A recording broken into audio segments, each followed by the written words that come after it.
mého názoru je filmová hudba nejkrásnější vlastně soudobá klasická hudba, tím, že se tam používá velký symfonický orchestr.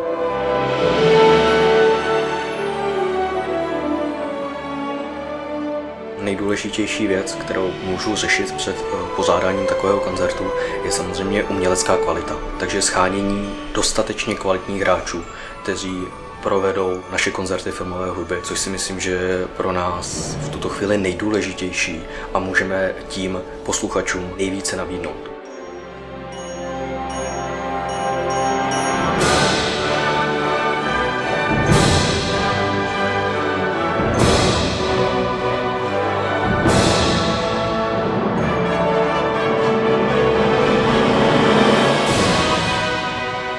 My jsme ve vedení 3, od začátku jsme byli 3 a domlouváme tedy všechno dohromady, scházíme se jednou týdně, abychom probrali všechno důležité. Příprava koncertu zabere, aby jsme byli v klidu my a taky dirigent, tak zhruba ty 2-3 měsíce.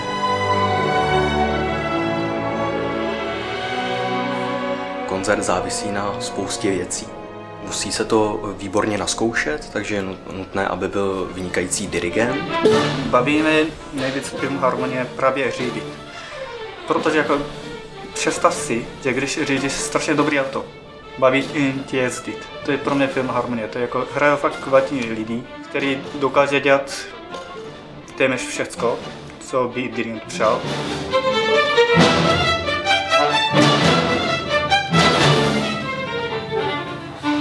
Budeme opakovat, až budeme umět. Ještě jednou.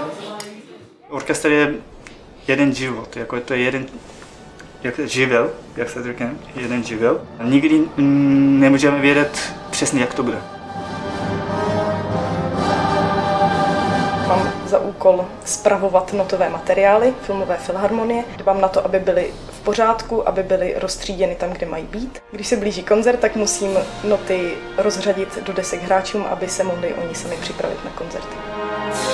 Sociální sítě staví pro Filharmonii momentálně základ potenciálních fanoušků, a to především proto, že my se snažíme lidi vracet do sálu. Další druh upoutávek vedle Facebooku je kanál YouTube. Zprostředkováváme našim divákům videa z koncertů, záznamy, skladeb a především taky pozvánky na koncerty ve formě traileru, které se snažíme dělat atraktivně, které nám přinášejí velký ohlas.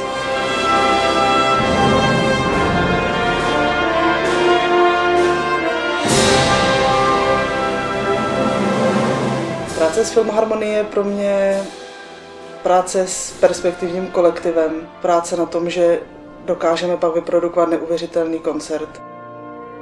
Silná stránka tohoto orchestru je určitě v tom mládím, v tom velkém nadšení a v té kvalitě, kterou můžeme dosáhnout na těch našich koncertech.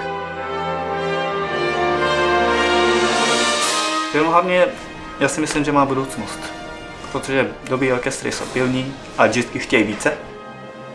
A potom samozřejmě bude, když budeme úspěšnější, tak bude organizačně náročnější. Protože každý má svou představu života a ten orchestr musí být tak přesvědčivý, že pro každého musí být na prvním místě.